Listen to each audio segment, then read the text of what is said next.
নমস্কার, আমি পাপিয়া। আমি দশরূপে দশভুজার নতুন পর্ব নিয়ে হাজির হয়েছি তোমাদের সামনে। তোমরা বন্ধুরা দেখে বুঝতেই পারছো আমি আজকে কি নিয়ে এসেছি। হ্যাঁ, ঠিকই ধরেছো, আজকে হেসেলের পর্ব নিয়ে এসেছি। দেখো, সারাদিন তো ওয়েদারটা ভালোই ছিল, বিকেল থেকে হঠাৎ গুড়ি গুড়ি বৃষ্টি শুরু হয়েছে, সমানে এখনো চলছে বাইরে বৃষ্টি, যেটাকে আমরা বলি ইলশে গুড়ি বৃষ্টি। তো এই ইলশে গুড়ি বৃষ্টির মধ্যে মন ভালো করার জন্য আমি তোমাদের জন্য নিয়ে এসেছি একটা ইলিশ মাছের রেসিপি। তো চলো দেখাই কি কি লাগছে। তবে দেখো, আমরা অধিকাংশ মানুষই বলতে গেলে ইলিশ মাছ খুবই ভালোবাসি। হ্যাঁ, সবাই যে ভালোবাসে তা না, কয়েকজন হয়তো ভালোবাসে না। তবে এই রূপলি রানীর মোহে কিন্তু আমরা সবাই একদম আকৃষ্ট হয়ে থাকি। তো চলো আজকে ইলিশ নিয়ে তোমাদের দেখাবো। আমরা তো ইলিশের পাতুরি বলো, তারপরে ভাপা ইলিশ, ভাপা ভাজা ইলিশ মাছ, বা বেগুন দিয়ে পাতলা ঝোল, এগুলো সবই করি, খাই। এবং ইলিশ মাছ একটা এমন মাছ না, যে মনে হয় যাই করি ভীষণ টেস্ট বাড়িয়ে দেয়। তো আজকেও আমি একটা ইলিশের রেসিপি নিয়ে এসেছি, খুব সহজ, মানে একদম চোখ বন্ধ করে রান্না করতে পারবে এরকম। যারা নতুন রান্না শিখছো তারাও করতে পারবে, প্রায় কিছুই লাগে না, কিন্তু খেতে ভীষণ সুন্দর হয়। চলো দেখাচ্ছি এর জন্য কি লাগছে। এর জন্য লাগছে ইলিশের রেসিপি, যেহেতু ইলিশ মাছ তো লাগবে। এই দেখো, আমি ইলিশটাকে নুন হলুদ দিয়ে একটু মাখিয়ে রেখেছি। আমি তোমাদের সামনে এটা মাখালাম না এই কারণে, একটু নুনটা তো ঢুকতে হবে ভেতরে, সেই জন্যে।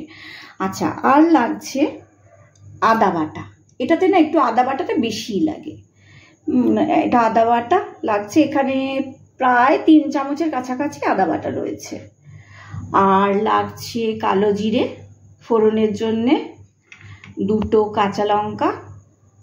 আর যেগুলো লাগছে সেগুলো হচ্ছে নুন, গুঁড়ো লঙ্কা, লাল লঙ্কা যেটা আর কি, আর হলুদ গুঁড়ো, আর রান্নাটা হবে সর্ষের তেলে। দেখো, মশলা কিন্তু কিছুই লাগছে না। তো চলো এবার তোমাদের দেখাই। আচ্ছা, আমি গ্যাস জ্বালিয়ে নিয়ে ননস্টিকের তেল দিয়ে, দেখো তেলটা গরম করে নিয়েছি। এবার এটাতে ইলিশ মাছগুলো দিয়ে হালকা, খুব হালকা ভাজবো। তোমরা হয়তো ভাবতে পারো অনেকেই তো কাঁচা মাছ রান্না করে, কিন্তু আমি না পুরো কাঁচা করছি না, কারণ আমাদের বাড়িতে খুব একটা কাঁচা ইলিশটা ভালোবাসে না। আর আমি এটা খুব বেশিও ভাজবো না, জাস্ট একটু তেলে দিয়ে তারপরে তুলে নেব।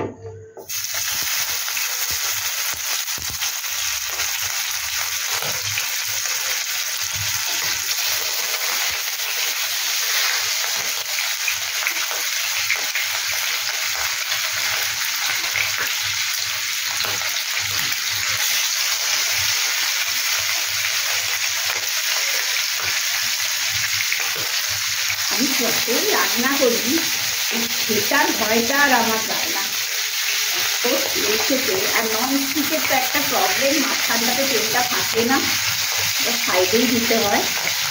এবার এই মাছগুলো যে দিলাম, এগুলো হালকা করে খুব হালকা ভেজে নেবো। এই উল্টো পিঠটা হয়ে গেলে এই পিঠটা দিয়ে দেবো।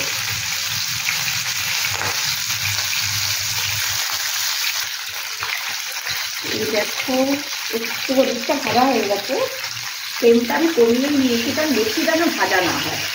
এবার এগুলো একটু উল্টে উল্টে উল্টো পিঠটা দিয়ে দেবো। জাস্ট একটু হালকা ভাজবে এটা।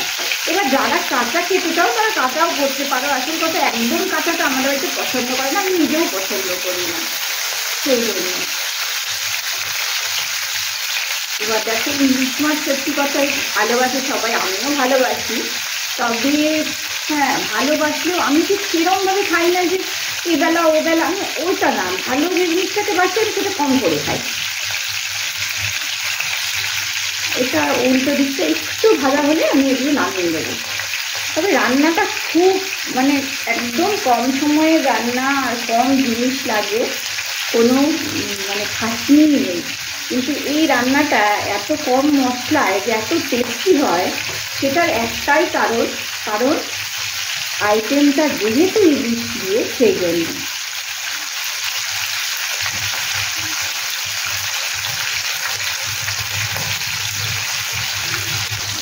এই দেখো এগুলো ভাজা হয়ে গেছে, জাস্ট হালকা ভাজা বললাম তো, মানে একটুখানি ভাজতে হবে। ভাজা হয়ে গেছে। এই দেখো, এগুলি দেখলে বুঝবে যে কালার চেঞ্জ হয়নি, একটু ভাজা, একদম লাইট। এবার এটা তুলে নিই।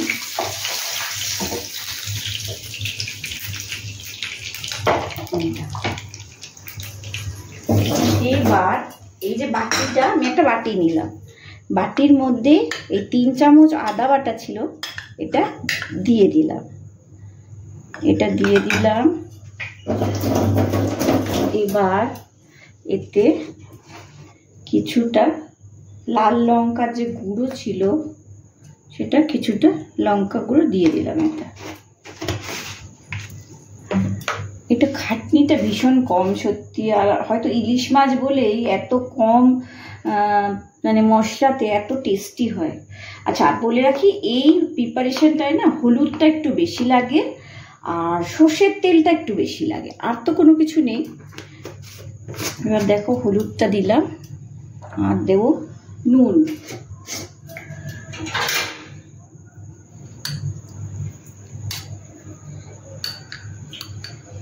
নুন দিয়ে দিলাম।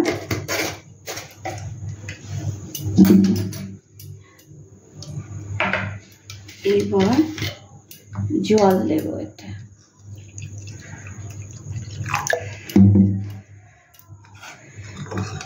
এই দেখো, এটা এরকম একটা বানিয়ে নিলাম।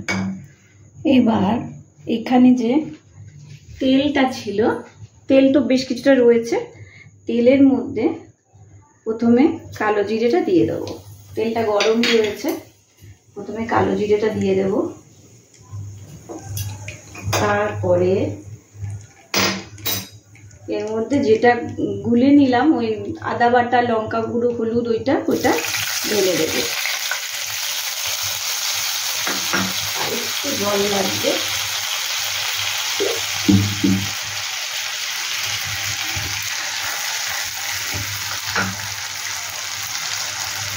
এইটা দেখো, তেলটা তো গরমই ছিল, যার জন্য দিতে দিতে ফুটতে শুরু করেছে এটা।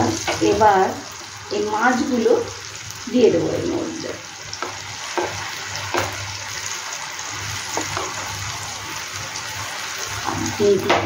ছিটবে।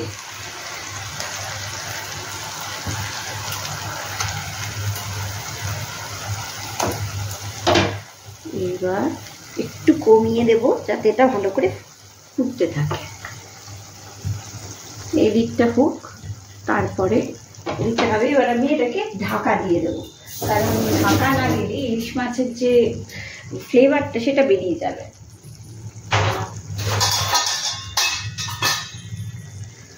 এটা ঢাকা দিয়ে দিলাম, একটু পরে তোমাদের দেখাচ্ছি। এই দেখো হয়ে গেছে। এবার হ্যাঁ, হয়ে গেছে। এমনিতে বন্ধুরা ইলিশ মাছ তো খুব নরম মাছ, যার জন্য বেশি সময় লাগে না। এটা দেখো হয়ে গেছে। এবার কি করব, যে দুটো কাঁচা লঙ্কা রেখেছিলাম, এই কাঁচা লঙ্কা দুটো দিয়ে দেবো এর মধ্যে। আর যে সর্ষের তেল, এটা ঠিক গ্যাসটা বন্ধ করার একটু আগে এটা একটু বেশি করে সর্ষের তেল, কাঁচা সর্ষের তেল দিয়ে দেবো। এই প্রিপারেশনটাতে না একটু তেলটা বেশি লাগে। তেল দিয়ে দিলাম, এবার বন্ধ করে দিলাম। এই দেখো হয়ে গেছে। এবার এটাকে ঢেলে নিয়ে তোমাদের দেখাচ্ছি। এই যে ইলিশের তেল ঝোল রান্না আমার হয়ে গেছে, দেখো নামিয়ে নিয়েছি। আর তোমরা দেখে বুঝলে কি কত অল্প সময়ে আর অল্প মশলায় এটা রান্না হয়ে যায়। তবে দেখো মশলা কিছু লাগছে না, ঠিক কথা, রান্না করতেও খুব সময় কম লাগে, কিন্তু টেস্ট কিন্তু ভীষণ ভালো হয়। অবশ্য বলতেই হবে, ইলিশ মাছ তো যাতেই করবে তাতেই স্বাদ বাড়িয়ে দেবে। তো এই ইলিশে গুঁড়ি বৃষ্টির মাঝে এই ইলিশ মাছ দিয়ে রাতের খাবারটা জমে যাবে। তোমাদের তো দেখালাম বানিয়ে দেখো কেমন লাগে। আমার মনে হয় সত্যি খুবই ভালো লাগবে। ইলিশের টেস্ট তো ভালো হয়, আর সব সময় ভাপা ইলিশ বা ধরো পাতুরি ওটা ভালো লাগে না, অনেক সময় লাইটটাও তো ভালো লাগে, এটাও কিন্তু খুব সুন্দর খেতে হয়। তাহলে এটা বানিয়ে দেখো, আর যদি ভালো লাগে আমার চ্যানেলটাকে একটু সাবস্ক্রাইব করে দিও, শেয়ার করে দিও, লাইক করে দিও, আর অনেক অনেক মিষ্টি মিষ্টি কমেন্ট করো। আজ আসি।